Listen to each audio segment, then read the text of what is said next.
I'm Sam, it's my bike check.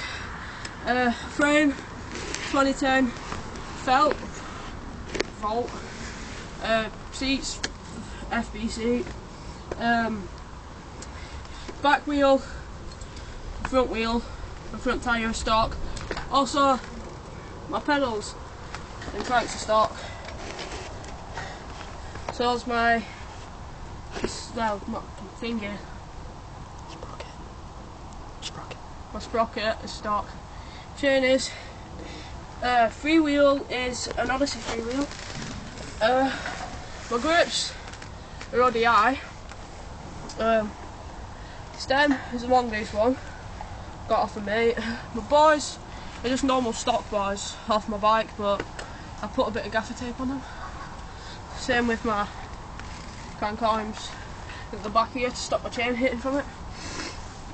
So yeah, bearings as well are ODI.